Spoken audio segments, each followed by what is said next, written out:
It's time for you to test yourself. It's time for us to see how much of topic 4 you really understand. And I included And some of the tricky questions I normally share with my students. Topic 4 on the syllabus is called ledgers and a trial balance. And these 5 questions I'm going to share today are similar to the CSET questions you will see on your paper 1 exam. Check out the description for the questions, try them, and then look at the explanation, or you could pause the questions as I bring them up on the screen, try it, and then listen to the explanation. That is how you're going to get the best bang for your buck. Don't just consume information. You actually want to test yourself and then see if you got it correct. Number 1, when should the trial balance totals differ? Only when it is drawn up by the accountant, when it is drawn up before the income statement is prepared, never, or D, if drawn up halfway through the financial year. The answer here is C. The trial balance should never differ. So when you create a trial balance, the debit column and the credit column should always give you the same figure. If it differs, this means that there were errors with the bookkeeping. So when we're doing all the recording, the bookkeeping part of it, anytime your trial balance differ, it means that you have errors there, or the balances are placed on the wrong side of your trial balance. Use this acronym to help you remember what side the account should go on. The acronym is DEBCLIC. It tells us on the debit side, put expenses, assets, and drawings. Credit side should have your liabilities, income, and capital.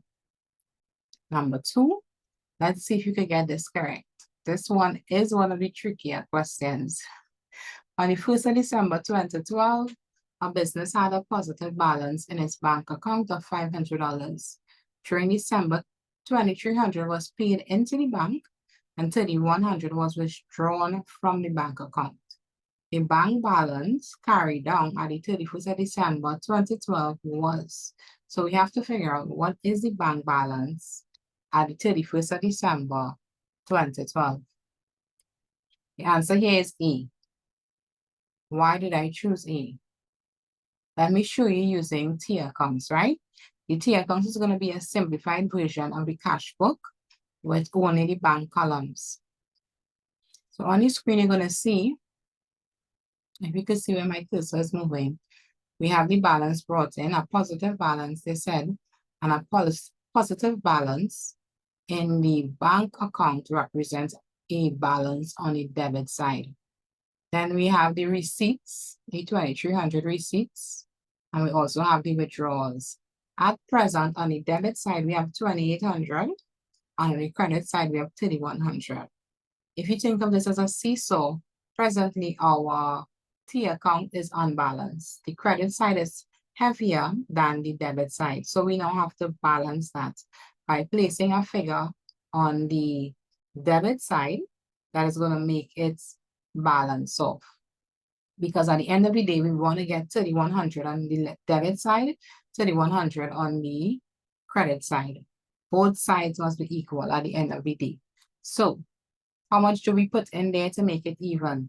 If we had 2,800 and we want it to be equal to 3,100, find the difference between the 28 and the 31. I have a TikTok on that is doing very well. Feel free to check us out on TikTok as the POA Academy. The balance carried down at the 31st of December is going to be 300. This 300 is going to start us off in our new period. And one thing to note here, let me just say this before I move on. The balance brought down in a new period is going to be on the credit side. What does that mean? It means that we spent more money than we had in our account. Balance brought down for the new period is going to be an overdraft. It's going to be a liability. Let's see if you get number 3 correct. Which of the following transactions should be debited in the cash account? So which of these should be debited in your cash account? Answer here is C. When the business sold the goods for cash, they received cash. They now have more cash than they had before the sale. Therefore, to record this increase in cash, we have to place the value on the debit side of the account. The rule says debit assets to increase the accounts. Congratulations. We have 2 more questions to go. How are you guys doing so far? Let me know how many you got correct so far in the comments. Let's celebrate our small wins. So drop them in the comments. How many you got so far out of 3? We want to know what else you should do to pass POA. Start by identifying the biggest mistake persons make that prevent them from passing POA. Now, once you identify that mistake, you can avoid it and ding, ding, ding, pass POA, right? To identify this biggest mistake that prevent people from passing POA, check out the free training I did on this. The link is in the description. Number 4, this is one of the tricky ones again that I normally share in my classes. The totals of the return outwards and sales book should be posted to the ledger accounts as follows. So we have to pick the option that represents how do we post the total of the returns outwards and the sales book. Would we debit our return outwards account and debit the sales account? Would we debit the returns outwards account and credit the sales account? Would we credit the returns outwards account and debit the sales account? Or would we credit return outwards account and credit sales account? Many students incorrectly choose B and C. Why? Because they expect that you must have a debit and a credit. This is not a transaction.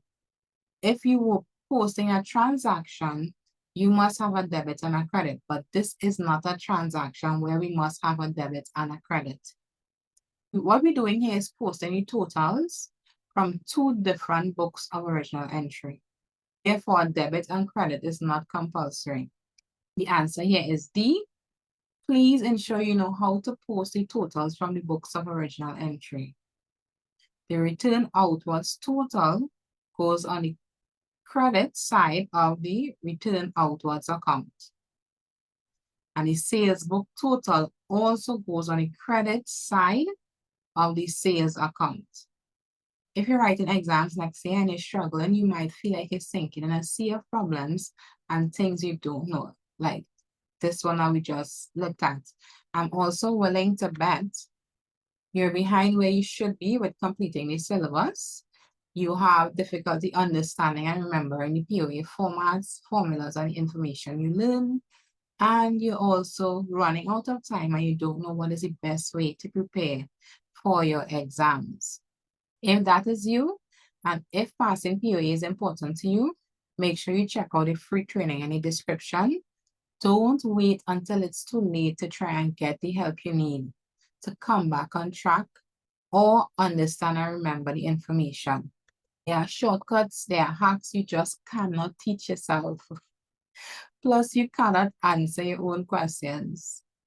And you cannot give yourself the feedback and the accountability you need.